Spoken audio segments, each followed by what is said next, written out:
नमस्कार दोस्तों, एक बार फिर से आप सभी का हार्दिक स्वागत करता हूं आपके अपने यूट्यूब चैनल रहमत राज मैथमेटिक्स में। साथियों, जल्दी से जुड़ जाइए। ठीक 8:30 बज चुके हैं साथियों। जी हाँ दोस्तों, ठीक 8:30 बज चुके हैं और 8:30 बजे जो है रीट 2022 के लिए अपन जो है राजस्थान जीके का मॉडल टेस्ट पेपर हल करते हैं। बिल्कुल निःशुल्क बैच है, केवल और केवल यूट्यूब पर। चैनल पर पहली बार हैं तो सब्सक्राइब जरूर कर लीजिएगा, सेशन को लाइक और शेयर कर दीजिएगा। सभी लोग जुड़ जाइए जल्दी से और बता दीजिए आवाज़ क्लियर आ रही है या नहीं। चलिए जी, जल्दी से जुड़ेंगे, लाइक शेयर कर देंगे ताकि सभी लोग जुड़ जाए, ताकि सभी को फ़ायदा हो इन free test model test paper का। एग्ज़ाम तक आपको तैयारी करवाने का जो संकल्प लिया है उसके अकॉर्डिंग ये मॉडल पेपर हम हल कर रहे हैं। तो साथियों जल्दी से लाइक शेयर कर दीजिए। चलिए, बहुत ही बढ़िया, शुरुआत कर रहे हैं। 30 क्वेश्चन रहेंगे और 30 में से आपके कितने क्वेश्चन सही होते हैं लास्ट में आपको कमेंट बॉक्स में कमेंट करना है और ध्यान रखना है कि आपका कौन सा क्वेश्चन गलत हो रहा है और कौन सा सही हो रहा है। ठीक है साथियों, चलते हैं। पहला क्वेश्चन आपकी स्क्रीन पर है। निम्नलिखित में से किस वर्ष प्रतापगढ़ को राजस्थान का 33वां जिला घोषित किया गया? 4 विकल्प आपके सामने हैं, 2010 में, 2008 में, 2006 में या 2011 में। तो बताइए साथियों, राइट आंसर क्या रहेगा? निम्नलिखित में से किस वर्ष प्रतापगढ़ को राजस्थान का 33वां जिला जो है वो घोषित किया गया? तो राइट आंसर क्या रहेगा साथियों? जी हाँ दोस्तों, प्रतापगढ़ को जो है राजस्थान का 33वां जिला जो है साथियों वर्ष 2008 में बनाया गया था। ऑप्शन नंबर 2 राइट आंसर रहेगा प्रश्न नंबर 1 का। जिन साथियों ने पहले प्रश्न में विकल्प नंबर 2 चुना है 2008, बिल्कुल करेक्ट आंसर है मेरे प्यारे साथियों। सभी का स्वागत है। चलिए बढ़ रहे हैं दूसरे क्वेश्चन की ओर। अभी तक लाइक में कंजूसी कर रहे हैं तो लाइक कर दीजिए मेरे प्यारे साथियों। आपसे कोई भी शुल्क नहीं लिया जा रहा है, केवल आप सब्सक्राइब कर लीजिए और लाइक कर दीजिए सेशन को। दूसरा प्रश्न आपकी स्क्रीन पर है। क्षेत्रफल के आधार पर राजस्थान का सबसे छोटा जिला कौन सा है? क्षेत्रफल के आधार पर पूछा गया है, ध्यान रखें। बारां, बूंदी, धौलपुर या हनुमानगढ़। सभी टॉपिकों के सवाल रहेंगे इस मॉडल पेपर में। तो बताइए राइट आंसर क्या रहेगा? क्षेत्रफल के आधार पर राजस्थान का सबसे छोटा जिला कौन सा है? इजी क्वेश्चन मान सकते हैं इसको। ये सेकंड ग्रेड आरपीएससी 2010 में पूछा गया सवाल है। सारे सवाल किसी ना किसी एग्जाम में आए हुए हैं। राइट आंसर रहेगा Dholpur, option number C. Model paper की यही खासियत है साथियों, हर एक मॉडल पेपर जितने भी सब्जेक्ट करवा रहे हैं सारे क्वेश्चन किसी ना किसी भर्ती परीक्षा में पूछे गए हैं। तो धौलपुर जो है राजस्थान का क्षेत्रफल के आधार पर सबसे छोटा जिला है। वहीं बात करें सबसे बड़ा जिला कौन सा है, तो जल्दी से कमेंट कीजिए और बताइए क्षेत्रफल के आधार पर सबसे बड़ा जिला कौन सा है? क्षेत्रफल के आधार पर राजस्थान का सबसे बड़ा जिला कौन सा रहेगा? राइट आंसर क्या रहेगा मेरे प्यारे साथियों? जैसलमेर। राइट आंसर क्या रहेगा? जैसलमेर। वेरी गुड, काफ़ी लोगों का आंसर आया। चलिए आगे बढ़ते हैं अगले प्रश्न की ओर। प्रश्न नंबर 3 देखिए। अरावली पर्वत श्रेणी का विकास किस काल में होना माना जाता है? प्री कैम्ब्रियन काल, मिसोजोइक काल, पेलियोजोइक काल या सिनोजोइक काल। बताइए अरावली पर्वत श्रेणी का विकास किस काल में होना माना जाता है मेरे प्यारे साथियों? तीसरे प्रश्न का राइट आंसर क्या रहेगा? सभी लोग एक साथ कमेंट करेंगे। तो दोस्तों तीसरे प्रश्न का राइट आंसर क्या हो जाएगा मेरे प्यारे साथियों? बिल्कुल राइट आंसर रहेगा प्री कैम्ब्रियन काल। ऑप्शन नंबर 1 जो है, ए ऑप्शन जो है वो आपका करेक्ट आंसर रहेगा प्रश्न नंबर 3 का। ठीक है, आगे बढ़ते हैं साथियों प्रश्न नंबर 4 की ओर। चौथा क्वेश्चन देखिए साथियों। सामान्यतः राजस्थान में दक्षिणी पश्चिमी मानसून की अवधि होती है, ये मानसून है ध्यान रखें। सामान्यतः राजस्थान में दक्षिणी पश्चिमी मानसून की अवधि कहाँ से कहाँ तक होती है? जून से अक्टूबर, जून से सितंबर, जुलाई से अक्टूबर या मई से अगस्त। बताइए राइट आंसर क्या रहेगा? ये जेईई भर्ती परीक्षा जो 2020 में अभी हुई थी उसमें पूछा गया प्रश्न है साथियों। राइट आंसर क्या रहेगा? बिल्कुल ऑप्शन नंबर 2 जून से सितंबर तक राइट आंसर रहेगा। दक्षिणी पश्चिमी मानसून की अवधि जून से सितंबर है। दूसरा ऑप्शन जिन साथियों ने, जिस भाई ने, जिस बहन ने दूसरा ऑप्शन सेलेक्ट किया है बिल्कुल करेक्ट आंसर है। बढ़ते हैं प्रश्न नंबर 5 की ओर। 5वां प्रश्न आपकी स्क्रीन पर। राजस्थान के निम्न जिलों में से किसमें द्रव्यवती नदी जल प्रदूषण से संबंधित समस्याओं का सामना कर रही है? बताइए जी राइट आंसर क्या रहेगा? करौली, अलवर, भरतपुर या जयपुर। 4 विकल्प आपके सामने है साथियों। राजस्थान के निम्न जिलों में से किसमें द्रव्यवती नदी जो है जल प्रदूषण से संबंधित समस्याओं का सामना कर रही है? मेरे प्यारे साथियों, इस प्रश्न का राइट आंसर रहेगा जयपुर जिला। ऑप्शन नंबर जो डी है आपका करेक्ट आंसर रहेगा प्रश्न नंबर 5 में। ठीक है, जिन्होंने भी डी ऑप्शन बताया बिल्कुल करेक्ट है, बहुत ही बढ़िया। आगे बढ़ते हैं प्रश्न नंबर 6 की ओर। निम्नांकित में से कौन सा युग्म सही नहीं है? बनास, कोठारी, माही, सागी, चंबल, पार्वती, लूनी, सूकड़ी। ये नदियां दे रखी है, नदी का नाम है और ये सहायक नदी का नाम है। ठीक है, कौन सा युग्म जो है वो सही नहीं है, ये बताना आपको प्रश्न नंबर 6 में। जल्दी से कमेंट करेंगे साथियों कौन सा विकल्प सही नहीं है। चलिए जी, तो राइट आंसर क्या रहेगा मेरे प्यारे साथियों? Option number B correct answer रहेगा। देखिए, जो सागी नदी है वो माही की जो है सहायक नदी नहीं है, बल्कि सागी जो है वो लूणी नदी की सहायक नदी है। किसकी है? लूणी नदी की सहायक नदी है सागी नदी, ध्यान रखना है। बी ऑप्शन जो है आपका इस प्रश्न में करेक्ट आंसर जाएगा प्रश्न नंबर 6 का। आगे बढ़ते हैं प्रश्न नंबर 7 की ओर। 7वां क्वेश्चन देखिए, पुष्कर झील को स्वच्छ रखने की योजना में सहयोग कौन दे रहा है? जापान, फ्रांस, बेल्जियम या कनाडा। पुष्कर झील जो कि अजमेर डिस्ट्रिक्ट में आती है। पुष्कर झील किस में आती है? अजमेर में। पुष्कर में है, अजमेर डिस्ट्रिक्ट लगता है। तो इस झील को स्वच्छ रखने के लिए कौन सहयोग दे रहा है? विकल्प आपको बताइए, जापान, फ्रांस, बेल्जियम या कनाडा। तो मेरे प्यारे साथियों जल्दी से कमेंट करेंगे प्रश्न नंबर 7 का राइट आंसर क्या रहेगा। चलिए जी, राइट आंसर क्या रहेगा मेरे प्यारे साथियों? राइट आंसर रहेगा कनाडा। ऑप्शन नंबर डी जिन साथियों ने बताया है प्रश्न नंबर 7 में बिल्कुल करेक्ट है। आगे बढ़ते हैं प्रश्न नंबर 8 की ओर। चलिए, 8वां प्रश्न आपके स्क्रीन पर है। राजस्थान में किस जिले में प्लाया झील पाई जाती है? प्लाया कह दें या प्याला झील कह दें, एक ही बात है, ध्यान रखना है। तो बताइए राइट आंसर किसके साथ जाएगा? कोटा, जैसलमेर, उदयपुर या भरतपुर। किस जिले में प्लाया झीलें पाई जाती है मेरे प्यारे साथियों? राइट आंसर क्या जाएगा प्रश्न नंबर 8 का? तो दोस्तों 8वें प्रश्न का राइट आंसर क्या रहेगा? जल्दी से कमेंट बॉक्स में कमेंट करेंगे, लाइक शेयर कर दीजिए। डेली 4 क्लासें चल रही है, बाकी सब्जेक्टों की क्लासें जल्दी चलाई जाएगी। राइट आंसर जाएगा जैसलमेर के साथ। प्याला जिले या प्लाया जिले जो है जैसलमेर जिले में पाई जाती है। बी ऑप्शन आपका करेक्ट आंसर रहेगा प्रश्न नंबर 8 का। चलिए आगे बढ़ते हैं साथियों अगले प्रश्न की ओर। प्रश्न नंबर 9 आपकी स्क्रीन पर आ चुका है। इसरदा बांध किस जिले में है? बताइए राइट आंसर क्या रहेगा साथियों? इसरदा बांध जो है वो किस जिले में है? जल्दी से कमेंट बॉक्स में कमेंट करेंगे।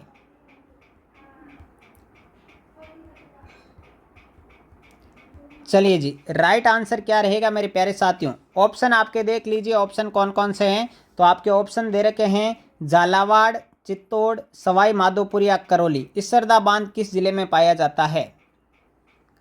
चलिए, बिल्कुल कहते हैं कि रख हौसला वो मंजर भी आएगा, प्यासे के पास चलकर समंदर भी आएगा, थक कर ना बैठे मंजिल के मुसाफिर, मंजिल भी मिलेगी और मिलने का मज़ा भी आएगा। बिल्कुल साथियों जल्दी से कमेंट करें इसरदा बांध किस जिले में स्थित है। तो मेरे प्यारे साथियों इसका राइट आंसर क्या रहेगा? बिल्कुल ऑप्शन नंबर 3 करेक्ट आंसर रहेगा। सवाई माधोपुर में है इसरदा बांध। सी ऑप्शन जिन साथियों ने बताया है बिल्कुल करेक्ट आंसर जाएगा ऑप्शन नंबर सी के साथ। आगे बढ़ते हैं प्रश्न नंबर 10 की ओर। चलिए जी, सुमेलित करने वाला प्रश्न है साथियों, सुमेलित कीजिए। एक तरफ आपको मध्यम सिंचाई प्रोजेक्ट दे रखे हैं, दूसरी तरफ उनसे संबंधित जिले दे रखे हैं। आपको इस कूट का प्रयोग करना है और सुमेलित करना है। इनको जल्दी से पढ़ लीजिए और सुमेलित करके राइट आंसर बताएंगे सभी साथी। चलिए जी,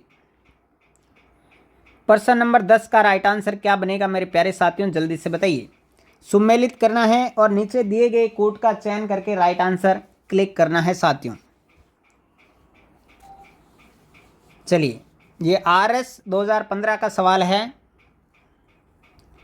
चलिए जी, राइट आंसर क्या रहेगा मेरे प्यारे साथियों? राइट आंसर रहेगा बिल्कुल ऑप्शन नंबर 1 करेक्ट आंसर रहेगा। देखिए 3-3-2-1, 3-3-2-1 यानी कि गागरिन जो मध्यम सिंचाई प्रोजेक्ट है वो झालावाड़ से संबंधित है। तो पहले में आएगा ए में आएगा 3 नंबर ऑप्शन। पीपलाद जो है चलिए देखिए 3 3 2 1 पीपला जो है वो भी झालावाड़ से संबंधित है साथी, ठीक है। फिर है गरदड़ा, गरदड़ा जो है वो आपके बूंदी से संबंधित है और तकली जो है वो आपके कोटा से संबंधित है, ठीक है साथियों। चलिए भी जिन्होंने भी 1 नंबर ऑप्शन बताया है बिल्कुल करेक्ट आंसर दिया मेरे प्यारे साथियों। आगे बढ़ते हैं प्रश्न नंबर 11 की ओर। चलिए 11वां प्रश्न आपकी स्क्रीन पर आ चुका है। राजस्थान में शुष्क सागवान वन कहाँ पाए जाते हैं? मोस्ट इंपॉर्टेंट प्रश्न है साथियों। शुष्क सागवान वन कहाँ पाए जाते हैं? 4 ऑप्शन आपके सामने हैं। पश्चिमी राजस्थान में, आबू पर्वतीय क्षेत्र में, डूंगरपुर व बांसवाड़ा में या अलवर व भरतपुर में। शुष्क सागवान के वन राजस्थान में कहाँ पाए जाते हैं, किन जिलों में पाए जाते हैं? राइट आंसर बताएंगे सभी लोग। चलिए जी प्रश्न नंबर 11 का राइट आंसर क्या रहेगा मेरे प्यारे दोस्तों? तो प्रश्न नंबर 11 का राइट आंसर रहेगा ऑप्शन नंबर 3, डूंगरपुर व बांसवाड़ा में शुष्क सागवान के वन पाए जाते हैं। तो ऑप्शन नंबर राइट जाएगा ऑप्शन नंबर 3। जिन साथियों ने 3 नंबर ऑप्शन को चुना है बिल्कुल सही आंसर किया है प्रश्न नंबर 11 का। बढ़ते हैं प्रश्न नंबर 12 की ओर साथियों। निम्न में से कौन से राष्ट्रीय उद्यान या अभ्यारण्य को विश्व प्राकृतिक धरोहर के नाम से जाना जाता है? बताइए। विश्व प्राकृतिक धरोहर के नाम से जाना जाने वाला राष्ट्रीय उद्यान या अभ्यारण्य कौन सा है? 4 विकल्प आपके सामने। रणथंबोर राष्ट्रीय उद्यान सवाई माधोपुर, केवलादेव राष्ट्रीय उद्यान गन्ना, राष्ट्रीय मरु उद्यान जैसलमेर या ताल छापर अभ्यारण्य चूरू। बताइए विश्व प्राकृतिक धरोहर के नाम से इनमें से कौन सा जाना जाता है? जल्दी से कमेंट बॉक्स में कमेंट करेंगे सभी साथी। प्रश्न नंबर 12 का राइट आंसर क्या रहेगा? नियमित रूप से क्लासें चल रही है, निश्चित रूप से आप फायदा उठा रहे होंगे। जो भी चैनल पे नए हैं सब्सक्राइब जरूर कर लें। राइट आंसर जाएगा ऑप्शन नंबर 2 के साथ केवलादेव राष्ट्रीय उद्यान गन्ना, इसको विश्व प्राकृतिक धरोहर के नाम से जाना जाता है। दूसरा ऑप्शन करेक्ट आंसर बनेगा। आगे बढ़ते हैं साथियों प्रश्न नंबर 13 की ओर। राज्य में सबसे अधिक गागरोनी तोते किस अभ्यारण्य में मिलते हैं? गागरोनी तोता किस अभ्यारण्य में सर्वाधिक पाया जाता है? 4 विकल्प हैं। रणथंबोर, मुकंदरा हिल्स, केवलादेव या सरिस्का। बताइए राइट आंसर क्या रहेगा? सर्वाधिक गागरोनी तोते किस अभ्यारण्य में पाए जाते हैं ये बताना है आपको प्रश्न नंबर 13 में। तो मेरे प्यारे साथियों प्रश्न नंबर 13 का राइट आंसर क्या रहेगा? बिल्कुल राइट आंसर जाएगा Mukundra hills. Option number B जो है वो करेक्ट आंसर रहेगा प्रश्न नंबर 13 का। मुकुंदरा हिल्स अभ्यारण्य जो है वहां पर सर्वाधिक गागरोनी तोते पाए जाते हैं। आगे बढ़ते हैं प्रश्न नंबर 14 की ओर। 14वां प्रश्न आपकी स्क्रीन पर है। जाफराबादी नस्ल जिससे संबंधित है वह है गाय, भैंस, भेड़ या बकरी। जाफराबादी जो नस्ल है किसकी है? गाय की है, भैंस की है, भेड़ की है या बकरी की है? सारे टॉपिकों से सवाल लिए गए हैं। ग्राम सेवक भर्ती परीक्षा 2008 का सवाल है साथियों। जाफराबादी नस्ल जिससे संबंधित है वह कौन सी है? तो मेरे प्यारे साथियों जाफराबादी जो नस्ल है वो किसकी है ये बताना है। तो राइट आंसर जाएगा किसके साथ? बिल्कुल किसके साथ जाएगा? तो यहाँ पर बकरी जो है ये गलत है साथियों। ये जो नस्ल है वो भैंस की नस्ल है, इसको आप सही नहीं मानेंगे। बकरी ये मिसप्रिंट हो चुका है। जाफराबादी किसकी नस्ल है साथियों? भैंस की। ध्यान रखना है जाफराबादी जो है वो किसकी नस्ल है? भैंस की नस्ल है। किसकी नस्ल है साथियों? भैंस की नस्ल है। ऑप्शन नंबर जो साथी बी बता रहे हैं वो बिल्कुल सही बता रहे हैं साथियों। यहाँ पर मिसप्रिंट है, बी ऑप्शन आपका करेक्ट आंसर रहेगा प्रश्न नंबर 14 का। आगे बढ़ते हैं प्रश्न नंबर 15 की ओर। राजस्थान में 20वीं पशु गणना के अनुसार निम्न में से कौन सा संख्या में सर्वाधिक है? ऊंट, भेड़, गाय या बकरियां। अब बताइए राइट आंसर क्या रहेगा? राजस्थान में 20वीं पशु गणना के अनुसार निम्न में से कौन सा संख्या में सर्वाधिक पाया गया है? तो मेरे प्यारे साथियों प्रश्न नंबर 15 का राइट आंसर क्या रहेगा? 15वें प्रश्न का बिल्कुल राइट आंसर क्या रहेगा? बकरियां जो है 20वीं पशु गणना के अनुसार सर्वाधिक पाई गई है। तो ऑप्शन नंबर जाएगा डी राइट आंसर। जिस बहन ने ऑप्शन नंबर डी को सिलेक्ट किया है बिल्कुल सही आंसर बता पा रहे हैं साथियों। 15वें का राइट आंसर जाएगा डी ऑप्शन के साथ। बकरियां जो है 20वीं पशु गणना में सर्वाधिक संख्या में पाई गई है। आगे बढ़ते हैं प्रश्न नंबर 16 की ओर। 16वां प्रश्न है कौन सा शहर राजस्थान का मैनचेस्टर कहा जाता है? ये मानचेस्टर नहीं है, मैनचेस्टर है, ठीक है। कोटा, पाली, ब्यावर या भीलवाड़ा। बिल्कुल इजी प्रश्न मान सकते हैं आप इसे।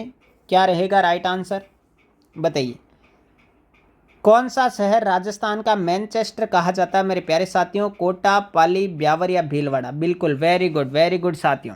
चलिए जी, राइट आंसर क्या रहेगा साथियों? राजस्थान का मैनचेस्टर वस्त्र नगरी किसे कहा जाता है? भीलवाड़ा को। वस्त्र नगरी किसे कहा जाता है साथियों? भीलवाड़ा को।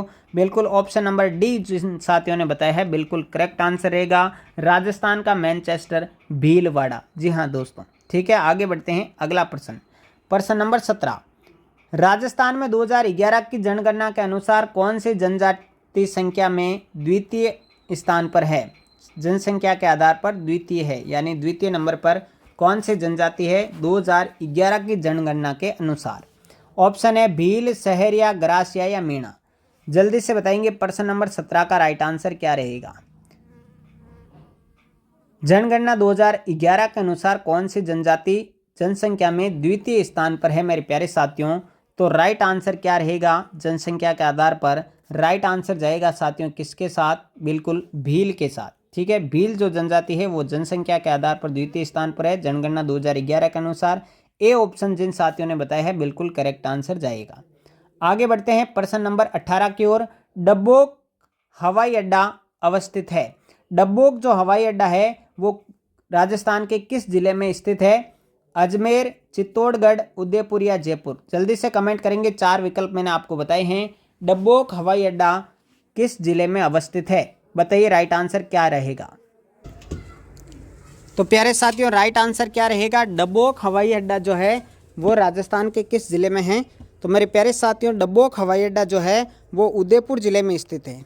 किस जिले में स्थित है दोस्तों? उदयपुर जिले में स्थित है। जिन साथियों ने, जिस भाई ने, जिस बहन ने प्रश्न नंबर 18 का सी ऑप्शन बताया है बिल्कुल करेक्ट आंसर के साथ जा रहे हैं। सी ऑप्शन इसका रहेगा करेक्ट आंसर। ठीक है, आगे बढ़ते हैं प्रश्न नंबर 19 की ओर।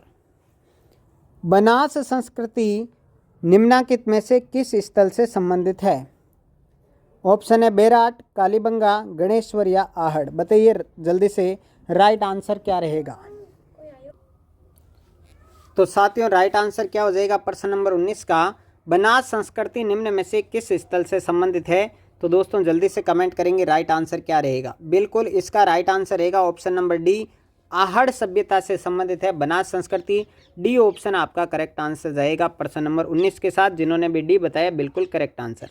लाइक शेयर कर दीजिए, चैनल पे नए हैं तो सब्सक्राइब जरूर कर लें। अगले प्रश्न की ओर बढ़ते हैं। प्रश्न नंबर 20। जाड़शाही सिक्का कौन सी रियासत में प्रचलित था? जो जाड़शाही सिक्का है वो किस रियासत में प्रचलित था ये बताना है। जोधपुर, कोटा, मेवाड़ या जयपुर? 4 विकल्प आपके सामने अवेलेबल है दोस्तों। जाड़शाही सिक्का जो है वो किस रियासत में प्रचलित था बताइए। तो दोस्तों राइट आंसर क्या रहेगा? बिल्कुल जयपुर रियासत में प्रचलित था जाड़शाही सिक्का। ऑप्शन नंबर डी जो है करेक्ट आंसर रहेगा प्रश्न नंबर 20 का। आगे बढ़ते हैं 21वें प्रश्न की ओर दोस्तों। 21वां प्रश्न आपके स्क्रीन पर है। प्रश्न क्या कह रहा है? राजस्थान के कोटा राज्य में 1857 के महान विद्रोह प्रथम स्वतंत्रता संग्राम का नेतृत्व करने वाले कौन थे? राजस्थान के कोटा राज्य में 1857 का जो विद्रोह हुआ था उसमें प्रथम स्वतंत्रता संग्राम का नेतृत्व करने वाले कौन थे? 4 विकल्प है। पंडित नैनूराम शर्मा तथा विजय सिंह पथिक, लाला हरदयाल तथा महावत खां, खुशहाल सिंह तथा राम सिंह या लाला जयदयाल तथा मेराब खां? बताइए, कोटा राज्य में 1857 के महान विद्रोह में प्रथम स्वतंत्रता संग्राम का नेतृत्व करने वाले कौन थे? तो दोस्तों राइट आंसर क्या रहेगा? लाला जयदयाल तथा मेराब खां थे। ऑप्शन नंबर डी आपका करेक्ट आंसर रहेगा प्रश्न नंबर 21 का। आगे बढ़ते हैं 22वें प्रश्न की ओर। कौन सा शेखावाटी के पंचपाणे में सम्मिलित नहीं था? बिसाऊ, मलसीसर, अल्सीसर या मंडावा? बताइए।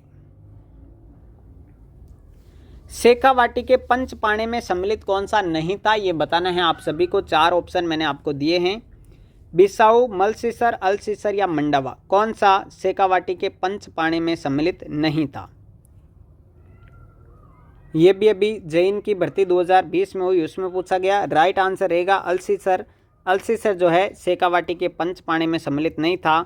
सी ऑप्शन जिन साथियों ने बताया है बिल्कुल करेक्ट आंसर रहेगा प्रश्न नंबर 22 का। आगे बढ़ते हैं 23वें प्रश्न की ओर। मंदिरों तथा राजाओं के महलों के मुख्य द्वार पर बजाए जाने वाला वाद्य यंत्र कौन सा है? मंदिर होते हैं या राजा के महल के आगे मुख्य द्वार पर जो वाद्य यंत्र बजाया जाता है वह कौन सा बजाया जाता है? ढोल, नौबत, नगाड़ा या ताशा। 4 विकल्प आपके सामने हैं, आपकी स्क्रीन पर। बताइए राइट आंसर किसके साथ जाएगा? मंदिरों तथा राजाओं के मेलों के मुख्य द्वार पर बजाए जाने वाला वाद्य यंत्र कौन सा? मेरे प्यारे साथियों जल्दी से कमेंट करेंगे और कमेंट करके मेरे पास भेज देंगे राइट आंसर क्या रहेगा। चलिए जी, 23वें प्रश्न का राइट आंसर जाएगा ऑप्शन नंबर 2, नौबत जो है वो बजाई जाती है मुख्य द्वार पर। दूसरा ऑप्शन करेक्ट आंसर रहेगा इस प्रश्न का। प्रश्न नंबर 24 की ओर बढ़ते हैं साथियों। ग्रासियों द्वारा किए जाने वाले किस नृत्य में वाद्य यंत्रों का प्रयोग नहीं होता है? मोस्ट इंपॉर्टेंट प्रश्न है साथियों। ग्रासियों द्वारा किए जाने वाले किस नृत्य में वाद्य यंत्रों का प्रयोग ही नहीं होता है? विकल्प है वालर, संकरिया, वागड़िया या गुड़ला। बताइए राइट आंसर क्या रहेगा? चलिए जी, ग्रासियों द्वारा किए जाने वाले किस नृत्य में वाद्य यंत्रों का प्रयोग नहीं होता है? तो मेरे प्यारे दोस्तों राइट आंसर रहेगा ऑप्शन नंबर 1, वालर नृत्य में किसी भी वाद्य यंत्र का प्रयोग नहीं किया जाता है। पहला ऑप्शन करेक्ट आंसर रहेगा प्रश्न नंबर 24 का। जिन्होंने भी पहला ऑप्शन बताया बिल्कुल सही आंसर दे रहे हैं। आगे बढ़ते हैं प्रश्न नंबर 25 की ओर। जाम्बोजी के अनुयायी किस रूप में जाने जाते हैं? जाम्बोजी के अनुयायी किस रूप में जाने जाते हैं? विकल्प है नाथपंथी, विश्नोई, राम सनई या शाहपुरा। बताइए।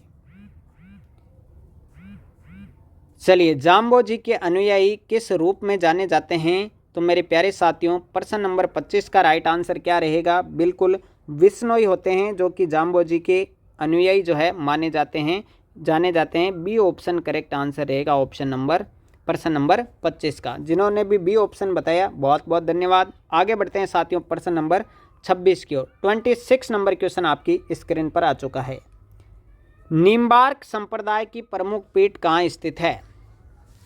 निम्बार्क संप्रदाय की प्रमुख पीठ कहाँ पर स्थित है? मेड़ता, नारायणा, रैन या सलेमाबाद। चलिए बताइए राइट आंसर क्या रहेगा? निम्बार्क संप्रदाय की प्रमुख पीठ कहाँ पर स्थित है? 26वें प्रश्न का राइट आंसर आपको बताना है।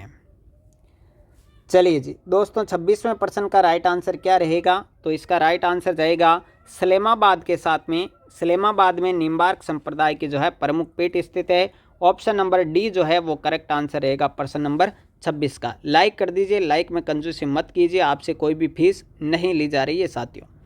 आगे बढ़ते हैं 27वें प्रश्न की ओर। वह कौन सा देवता है जिसकी आराधना इसलिए की जाती है क्योंकि उन्होंने गुर्जरों की गायों को चोरों से छुड़वाने हेतु तो अपने प्राणों की आहुति दी? गोगा जी, तेजा जी, पाबू जी या मलिनाथ जी। बताइए, बहुत शानदार प्रश्न साथियों। कौन से देवता है जिनकी आराधना इसलिए की जाती है क्योंकि उन्होंने गुर्जरों की गायों को चोरों से छुड़वाने के लिए अपने प्राणों की आहुति तक दे दी साथियों? तो मेरे प्यारे साथियों प्रश्न नंबर 26 का राइट आंसर किसके साथ जाएगा? बिल्कुल राइट आंसर जाएगा मेरे प्यारे साथियों वीर तेजा जी के साथ में। राइट आंसर रहेगा option number B option correct answer रहेगा। बोलिए तेजा जी महाराज की जय। जी हाँ दोस्तों, तेजा जी जो है वो गुर्जरों की गायों को चोरों से छुड़वाने के लिए अपने प्राणों की आहुति दी थी, इसलिए इनकी आराधना की जाती है। आगे बढ़ते हैं प्रश्न नंबर 28 की ओर। जोधपुर के राठौड़ों की देवी जिसकी 18 भुजाएं हैं कौन सी हैं? जोधपुर के राठौड़ों की देवी जिनकी 18 भुजाएं हैं कौन सी है? शीतला माता, आवरी माता, सकराय माता या नागणेची माता। ये देखिए काफ़ी एग्जामों में सवाल आया गया है। कनिष्ठ अनुदेशक इलेक्ट्रीशियन 2019 में, जैन यांत्रिक 2020 में, सेकंड ग्रेड मैथ्स 2011 में, ठीक है ना। बहुत सारी परीक्षाओं में ये आया हुआ है। तो जोधपुर के राठौड़ों की देवी जिनकी 18 भुजाएं हैं कौन सी है?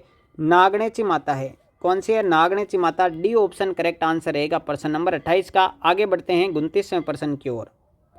पुष्कर मेला किस तिथि को संपन्न होता है? वैशाख पूर्णिमा, कार्तिक पूर्णिमा, फाल्गुन पूर्णिमा या चैत्र पूर्णिमा। 4 विकल्प मैंने आपको बताइए। पुष्कर मेला जो है किस तिथि को संपन्न होता है ये बताना है साथियों प्रश्न नंबर 29 में। तो मेरे प्यारे दोस्तों 29वें प्रश्न का राइट आंसर क्या रहेगा? बिल्कुल कार्तिक पूर्णिमा जो लोग बता रहे हैं बिल्कुल करेक्ट आंसर है। कार्तिक पूर्णिमा को पुष्कर मेला आयोजित होता है। बी ऑप्शन जिन साथियों ने बताया बिल्कुल करेक्ट आंसर दिया है सभी ने। आगे बढ़ते हैं प्रश्न नंबर लास्ट और आज के 30वें अंतिम प्रश्न की ओर। भीलों में छेड़ा फाड़ना क्या है? भीलों में छेड़ा फाड़ना क्या है? तलाक, पुत्र जन्म, विवाह या त्योहार? मोस्ट इंपॉर्टेंट प्रश्न है, ग्राम सेवक 2016 में पूछा गया है। भीलों में छेड़ा फाड़ना क्या है मेरे प्यारे साथियों, ये बताना आपको प्रश्न नंबर 30 में। चलिए जी, बिल्कुल 30वें प्रश्न का राइट आंसर क्या रहेगा? Option number A correct answer रहेगा। छेड़ा फाड़ना भीलों में संबंधित किससे है? तलाक देना से। छेड़ा फाड़ देना मतलब तलाक देना। क्या हुआ? तलाक देना। तो साथियों आज आपके 30 में से कितने क्वेश्चन सही हुए जल्दी से कमेंट बॉक्स में ईमानदारी से बता देंगे। तब तक मैं नए अभ्यर्थी जितने भी आए उनको टाइम टेबल बता देता हूं। साथियों 7 बजे सुबह क्लास होती है साइकोलॉजी की। किसकी होती है? साइको की। फिर 10 बजे सुबह क्लास होती है साथियों संस्कृत विषय की टॉप 30 क्वेश्चन के साथ में। फिर 3 बजे होती है साथियों हिंदी की क्लास। हिंदी की क्लास मोस्ट इंपॉर्टेंट प्रश्नों के साथ। और जो अभी क्लास हुई है 8:30 बजे राजस्थान जीके की इसी यूट्यूब चैनल पर चारों क्लासें चल रही है। बाकी सब्जेक्टों की जल्दी चलाएंगे। और ये चौथा मॉडल पेपर था। मॉडल पेपर नंबर कौन सा था? मॉडल पेपर नंबर 4 था साथियों। 4 मॉडल पेपर सभी सब्जेक्टों के अपलोड हो चुके हैं। यदि आपने पिछले पेपर नहीं दिए हैं तो ज़रूर देखिएगा और अब टाइम टेबल के अकॉर्डिंग हमारे साथ जुड़ते जाइएगा।